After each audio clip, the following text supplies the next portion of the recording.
به این باره نظر ما ایست که باید ظلم نکنه. ما ایجاب ما سعی است، ما مسلمان هستیم، ما رو بانه دست بخوانیم، ما رو بانه تحصیل کنیم. کل درس و تحصیل تمام چیزای مردم گرفته از مردم افغانستان. زنها اونجا حق تحصیل نداره، حق آزادی نداره، همه چیز از پیش زنای افغانستان گرفتن.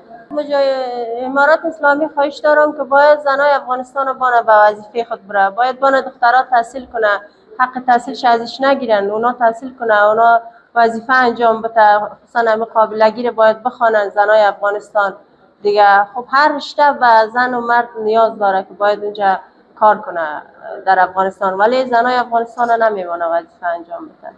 نظر ما ایسته که باید نکنه. بیادرای ما امارات اسلامی افغانستان باید اجازه بده که خواهرایشان در همراهشان همکار باشد، درس بخوانیم و وظیفه انجام بدیم. باید برای ما آزادی رو بده. یعنی آزادی به این معنا نیست که آزادی اونجا بر زنا خب بسیار سخت است، بسیار سخت است. هزار لیاز آزادی را گرفته، تحصیل گرفته دیگه، خصوصا هر لیاز زنا اونجا مشکل داره در افغانستان.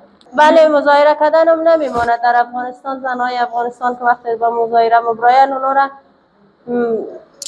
بسیار به سختی دیگه شاید هم لطکوب کنه دیگه. مظاهره کردن نمیماند در افغانستان. زنها را دیگه حق آزادی را زنها میگیرن. خب باید نکنه. امارات اسلامی افغانستان برای خواهرها حق اجازه را بده، اجازه کار، اجازه تحصیلات، اجازه آزادی را بده برشان. بله، حجاب خواهرای ما کلش حجاب صحیح است. اینا مثل که ما میبینی اونا حجاب میکنن. خب ولی نمیفهم مشکل برادرای ما چی است که امارات اسلامی افغانستان با این که حجاب هم داشته باشی بازم نمیمونه راحت بگردی و بشینی دیگه. مشکل دارن اونجا در افغانستان. مشکل زنانه بسیار زیاد است، بسیار زیاد است، بسیار زیاد است. زنان معنی بلکه بس زنای افغانستان در افغانستان مشکل دارند. به خاطر گفتم تحصیلاتشان نگرفته، شان وظیفهشان نگرفته، آزادیشان نگرفته.